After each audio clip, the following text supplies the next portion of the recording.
during a code blue, closed loop communication plays a very important role. So you always have to be communicating in a closed loop where you have to repeat the things, whatever the orders have been given, and stick on to your own roles. Do not interfere and do not talk unnecessarily. Again, that will create a chaotic situation. What are the 3 things that I should keep in mind during a code blue situation? You see a person unresponsive, whether it is inside the hospital or outside the hospital. You see a person unresponsive, call for help or shout for help. If it is inside the hospital, activate the code blue. If it is outside the hospital, call the emergency system, that is your ambulance. You just call them.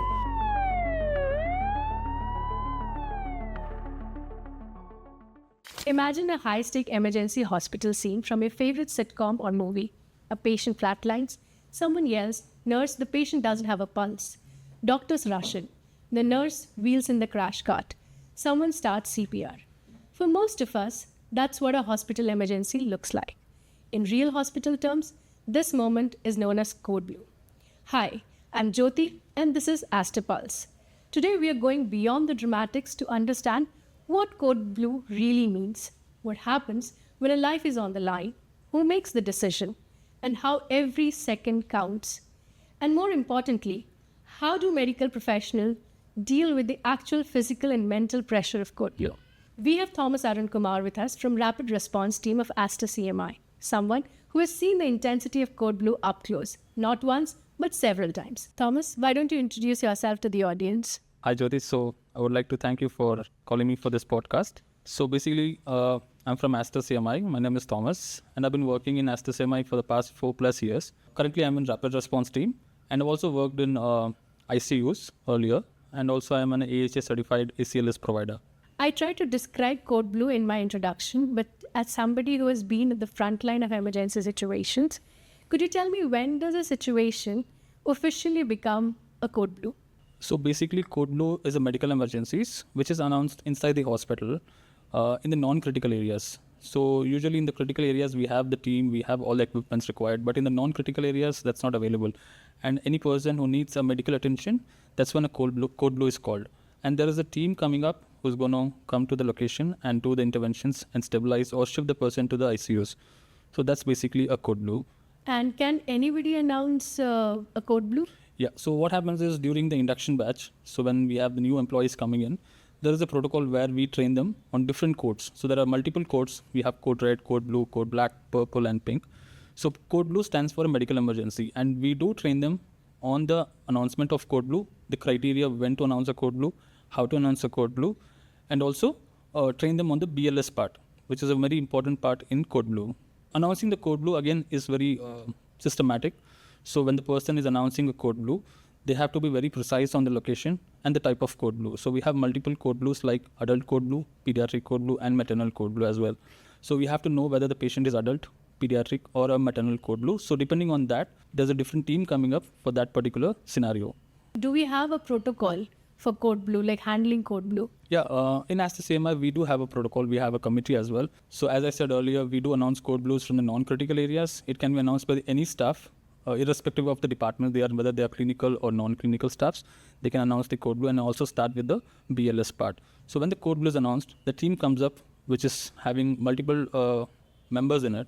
So we have our emergency doctor, emergency nurse, we have our ICU doctor, intensivist, an emergency nurse, as well as a ICU nurse.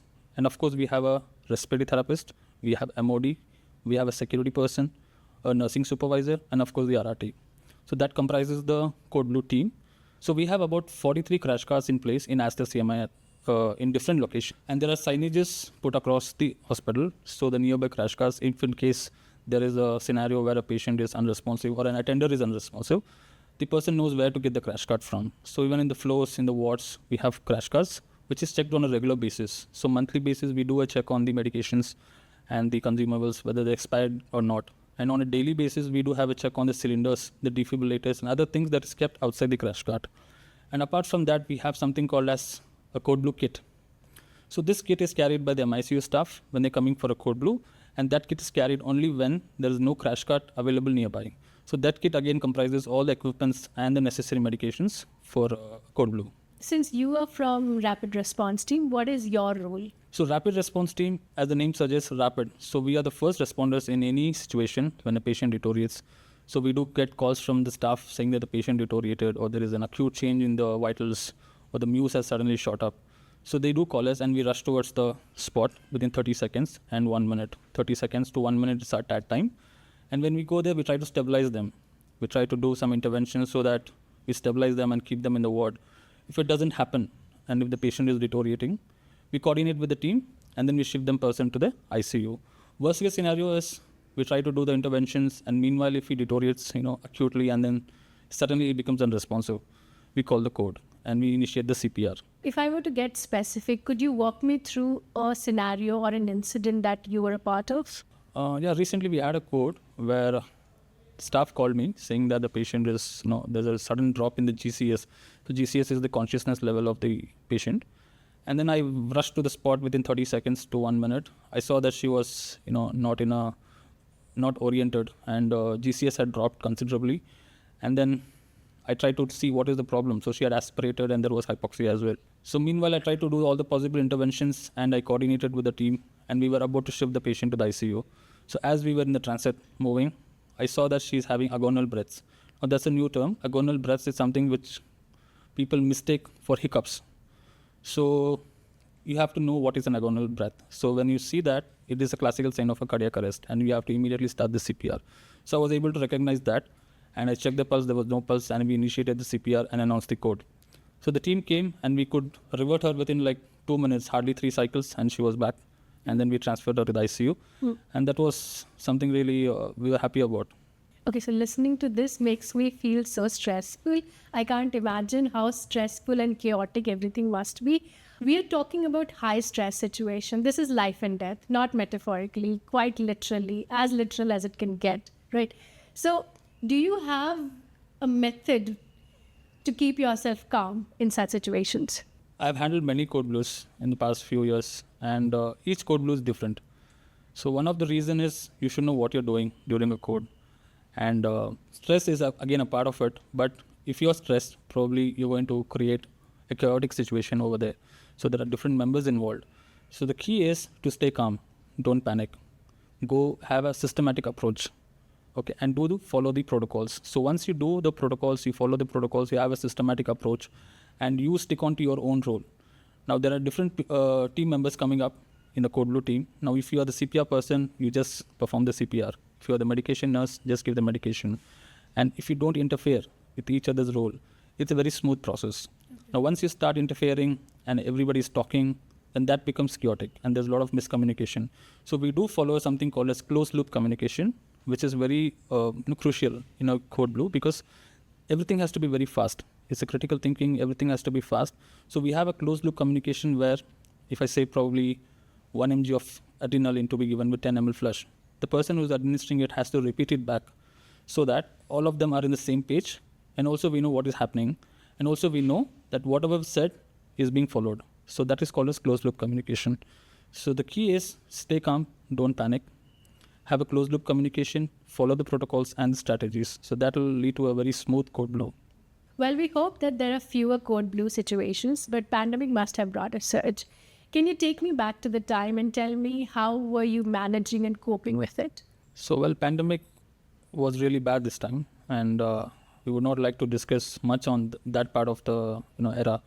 But pandemic was a challenging part for the healthcare workers.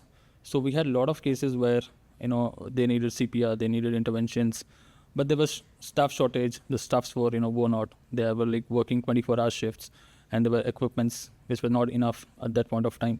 But whatever possible things were done were good. So all the staffs were trained on BLS, so there was CPR going on and off, most of the time. And whatever possible things with ambu bag mask, brain circuit, whatever thing were there, they were used. And we could save a lot of life during that point of time. But still, somewhere we feel that we could have done it better, but we were not ready for it. Nobody was ready for it. Yeah. So it was a tragic thing, but luckily we could save a lot of lives during that part of time. And definitely I would call the healthcare workers COVID warriors. They've done a tremendous job during that part of time. That's true. I completely agree with you. As someone who has been doing this for so long now, when you look back, do you feel that it has changed you personally and professionally? Definitely, yes. So I'm a better person now. I'm more courageous, more strong, more skilled. and also have the confidence to deal with medical emergencies, whether it is inside the hospital or outside the hospital. I'm more confident. I'm in the first line to help anyone who's in need. So I'm sure there must have been a learning curve where you taught yourself to deal with this better. But these situations, when you deal with them, there's also an aftermath. So does it ever spill into your personal life? Definitely, yes. End of the day, we are human. So we do have the emotional part. So when we have a code, so depends whether the code was successful or not. So if the patient survived, we feel immense pleasure that we could save a life. But something goes wrong. So if the patient didn't revert, even after the best efforts what we put in, somewhere along the line it does affect us. So I keep going home and ponder on it, see whether something better could have been done or some other interventions could have been done, whether the code could have been avoided or managed it better. So always there's a learning process after each code, whether it is successful or unsuccessful code. But yeah, it does affect us emotionally. I'm sure. And do you think peer support has a role to play in better coping with such situations? I would say definitely yes. So we have a very good team, and we have something called a CPR analysis committee meeting, where we have all the HODs, and after each code, we go discuss on the code in detail, and we do the root cause analysis on the code, where we try to figure out why the code happened or why the patient arrested, what could be the reason, and what are the things that could have gone bad or done better. So these are the things which we actually go back and reason it and try to come back as a better team, improvising the situation. But to deal with the code blue situation, tell me if I'm wrong, you need more than just medical skills. So what are the non-medical skills that you require? So the non-technical part plays a major role in a code blue. So there's something called as prevention and surveillance, where you have to locate or identify the areas where there are high-risk patients, vulnerable patients, areas where there could be a code, and we have to identify those and monitor them closely. So that is the first step where we can prevent a code blue. Second is the non-communication skill, that is, and the closed loop communication, where you see a person coming in, or they're not able to tell you whether he's having a trouble, but you can assess and recognize that and ask them and do the interventions on the time. So probably a code is avoided. So those are some of the skills or non-technical skills which anyone can have. For example, a nursing aide, so she goes for the diaper change or any other intervention on the bedside, and she sees a person was conscious earlier and now is not conscious. So there is a sudden drop in the GCS. But the person is not telling you that he's drowsy, but you identified it. And then you activate the emergency system or you call the staff, the intervention is done quicker and the code is avoided. So once you recognize that the drop in the GCS of the person, you can activate the staff, you can call the staff, or you can inform the RRT, and the intervention is done on an earlier basis, on an earlier time, and then the code is avoided. So probably just maybe he's hypoglycemic, maybe the sugars have gone down. We just have to give an IV and it'll be okay. If you leave that person unrecognized, probably that'll lead to a code blue.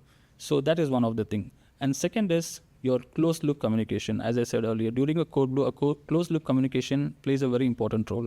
So you always have to be communicating in a closed loop, where you have to repeat the things, whatever the orders have been given, and stick on to your own roles. Do not interfere and do not talk unnecessarily. Again, that will create a chaotic situation. If I were someone who was starting their career in healthcare, what are the 3 things that I should keep in mind during a code blue situation? Well, if you're starting your career and you're not BLS or ACLS certified, first thing is don't panic, stay calm.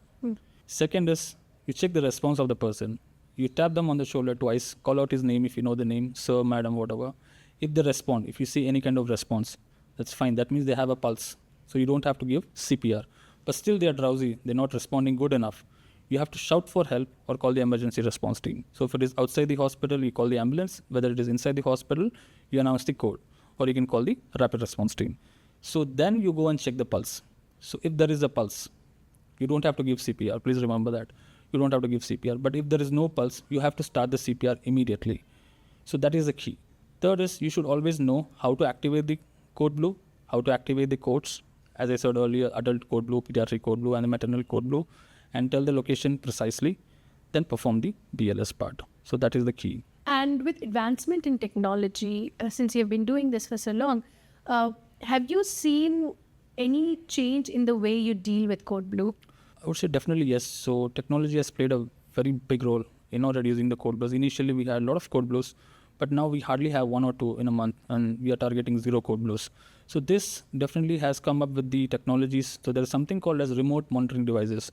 So where we can monitor the patient's vitals, not being going to next to the patient, but from our own mobile, or we have a tab where we can monitor the patient vitals. And if there is a change, there's acute change in the patient vitals, we do get an alarm. So we know that something is wrong and we go and address it. So that can prevent a code blue, and probably we can do some interventions or shift him to the ICUs. That is one part of it. Second is we training the staff pretty well. So we have simulation mannequins where we can train the staff on an effective CPR. So CPR, we have two types. One is your normal CPR, one is a high quality CPR. So we prefer the high quality CPR. Now that cannot be, expected from a layperson, but healthcare providers have to give a high quality CPR. So we have mannequins which will tell you whether you're giving good enough CPR. So we train the staffs on that, so they are able to give a better quality of CPR. Third is your AED devices. So AED is nothing but, have you seen in the movies there where they give a shock? Yeah. So that again, you need to know whether the rhythm is there, shockable rhythm or a non-shockable rhythm. So that's less complicated. So AED is a small device which can be carried anywhere. You just place the pads on the patient's bare chest, switch it on. It will tell you when to give shock. All that you have to do is just press a button and the shock is delivered. So early CPR and early defibrillation is the key for a successful reverting of the patient. So once you do that, the chances of survival increases multifold. With technology and the training that is imparted to healthcare providers, we're able to save more lives, right? But as a layperson, if I see something at my home or in my society or on the road where I feel that the person is in a critical condition, what can I do? That's a very good question. So this again comes with awareness. So we have a lot of sessions, and we do train a lot of people outside the hospital on the basic life support.